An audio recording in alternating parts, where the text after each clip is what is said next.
ओम नमः शिवाय, हर हर महादेव। 21 जुलाई शुक्रवार, श्रावण शुक्ल तृतीया है। आज बहुत ही शुभ दिन है क्योंकि आज ही के दिन चतुर्थी भी पड़ रहा है। इस दिन का नक्षत्र देखा जाए तो मघा है। इस दिन का आपको एक ऐसा उपाय बताएंगे जिससे आप अपने घर की सारी दिक्कतों को आसानी से समाप्त कर सकते हैं। चाहे आपके घर में कितनी बड़ी दिक्कत क्यों ना चल रही हो, चाहे आपके घर में किसी का तबीयत खराब हो, ठीक ही ना हो रहा हो, चाहे आपके घर में कोई बिजनेस रुका पड़ा हो, वह बिल्कुल चल ही नहीं रहा हो, यहाँ तक कि अगर आपके घर में पैसा बिल्कुल आ ही नहीं रहा हो या आपके घर में कोई जादू टोना कर दिया हो, इन सारी समस्याओं से छुटकारा पा सकते हैं सिर्फ एकमात्र इस उपाय से। तो आपको इस उपाय के लिए क्या करना होगा, कहाँ करना होगा, क्या क्या सामग्री लगेगी, सब बताएंगे। तो इस वीडियो को बेहद ध्यान से देखें और पूरा देखें। इस दिन का यह उपाय क्यों आपके लिए बहुत ज्यादा महत्वपूर्ण है, क्योंकि सावन महीने का पहला चतुर्थी है ये, इसलिए यह उपाय आपके लिए अति लाभकारी साबित होगा। एक बात और बता दें आपको, इस उपाय को करने के लिए आपको बेहद सावधानी बरतनी होगी। अगर इस उपाय में त्रुटि हो जाए तो आपके जीवन में कठिनाइयाँ भी आ सकती हैं, इसलिए इस उपाय को बेहद ध्यान से देखें और पूरा देखें। आपको इस उपाय के लिए सबसे पहले ऐसे भी शिव मंदिर पर जाते हो, जिस तरीके से जाते हो, बस आपको थोड़ा सा हरा मूंग ले लेना है और काला तिल ले लेना है और थोड़ा सा चावल का दाना ले लेना है। इस बात का बेहद ध्यान रखें, जो चावल का दाना आप ले रहे हो वह बिल्कुल साफ सुथरा होना चाहिए और आपको कम से कम 3 बेलपत्री ले लेना है। इन सारी सामग्रियों के साथ साथ आपको 1 लोटा जल ले लेना है। इस उपाय के लिए थोड़ी सी और सामग्री लगेगी, तो आपको जहाँ जरूरत पड़ेगा वहाँ हम आपको बताएंगे। तो इस वीडियो को बेहद ध्यान से देखें, तभी आपको समझ में आएगा। यह सारी सामग्री लेकर आप चले जाएं शिव मंदिर पर। हाँ, इस बात का बेहद ध्यान रखें, उसी शिव मंदिर पर जाएं जिस शिव मंदिर का प्राण प्रतिष्ठा हो चुका हो। प्राण प्रतिष्ठा क्या होता है हम आपको संक्षिप्त में बता देते हैं।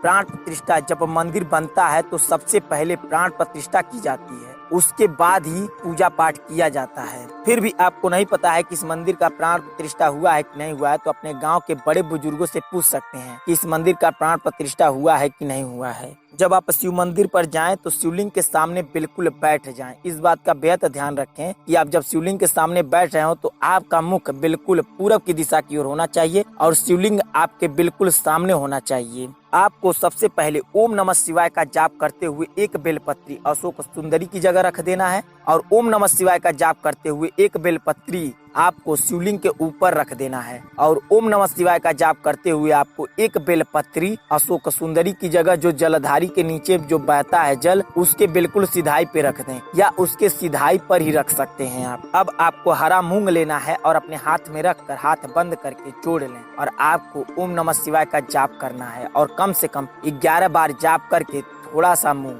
जो जलधारी के बिल्कुल सिधाई पर रखे हैं उस बेलपत्री के ऊपर रख दें। जो अशोक सुंदरी की जगह बेलपत्री रखे हैं उसके ऊपर रख दें। अंत में आपको शिवलिंग के ऊपर जो बेलपत्री रखे हैं उसके ऊपर रख दें। ठीक है, इसी प्रकार आपको काला तिल लेना है और थोड़ा थोड़ा करके ओम नमः शिवाय का जाप करते हुए आपको रख देना है। अंत में आपको चावल का दाना लोटे में डालकर, इस बात का बेहद ध्यान दें, चावल का दाना जो कुछ भी आप लेकर गए हो वह लोटे में डाल दें और लोटे का जल शिवलिंग पर धीरे धीरे ढालना है। इस बात का बेहद ध्यान दें, जब आप लोटे का जल शिवलिंग पर ढाल रहे हो तो आपको श्री शिवाय नमस्तुभ्यम का जाप करना है और कब तक जाप करना है, जब तक लोटे का जल गिर ना जाए। अब आपको जो जलधारी के बिल्कुल सिधाई पर बेलपत्ती रखे हैं उसको धीरे से उठा लें और उस पे जो मूंग और तिल रखे हैं उसको वहां पर धीरे से अपने हाथ से या झाड़ दें वहां नीचे। उसके बाद उस बेलपत्री को लेकर अपने घर पर चले आएं। उस बेलपत्री को बेहद सावधानी से जहां आप पूजा पाठ करते हो उसे वहां पर किसी चीज के नीचे रख कर उसे छुपा दें।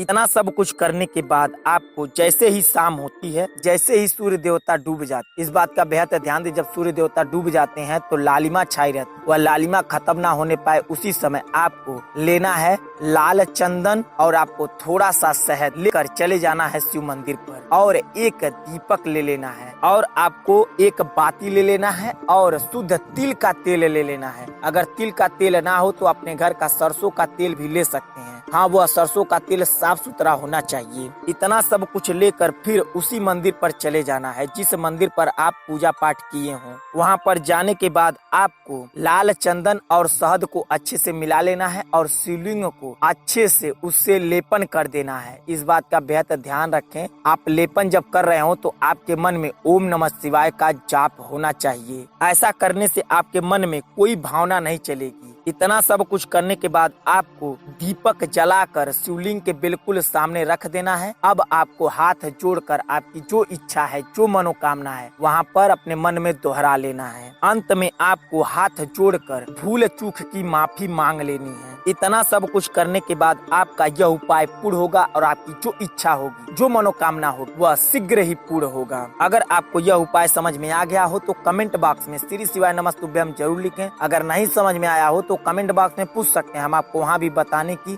पूरी कोशिश करेंगे। चलिए मिलते हैं आपसे अगली वीडियो में, तब तक के लिए श्री शिवाय नमस्तुभ्यम। हर हर महादेव।